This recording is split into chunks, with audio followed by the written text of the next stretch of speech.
Jesus said the second greatest commandment was to love your neighbor as yourself. So let's take some definite steps this week to show that love for even the most difficult of neighbors to love. Good morning. This is Pastor Ernie Lewis of the Blue Point Church in Sisney, Illinois, with your thoughts for Monday. You know, Paul says, as much as lieth in you, live peaceably with all men. But why do some people make that command so difficult to follow? I mean, some folks make it hard to love them. And sometimes that difficult person may be you or me.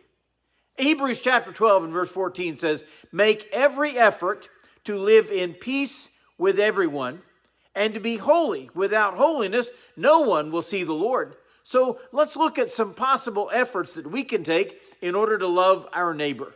One of those things is to listen to them very closely.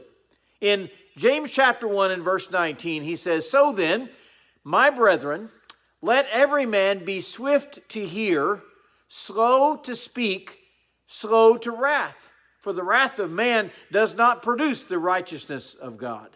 One way to help us get along with others is to listen to them closely. You know, when we don't listen to others, we don't know the things that they're facing in life.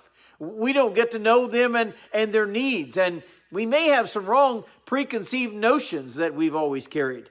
Sometimes other people won't tell you their real needs. But if we listen closely enough, we might find out what some of the ways are that we can help them.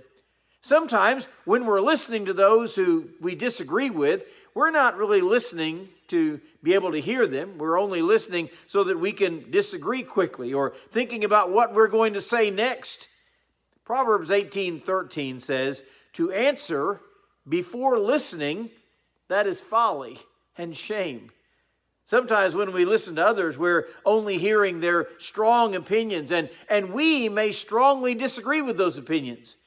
We really need to listen, though, beyond their opinions to hear the kind of heart and maybe the kind of passions that they have. They just might have some good reasons for the opinions that they express. Now, listening seems to be a lost art in our society. I personally have problems with it myself.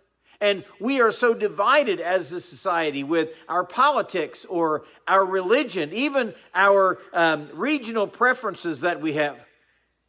When we listen intently to others, we're not only understanding them better, we're dropping some of those hard feelings maybe that we once harbored against them. We're able easier to show genuine love when we listen to one another.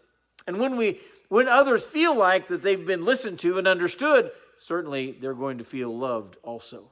When Jesus said, love your neighbor as yourself, he knew that we weren't all alike. He knew that wasn't going to be an easy task, but he commanded it in his word. He has given us the grace to love one another as he has loved us.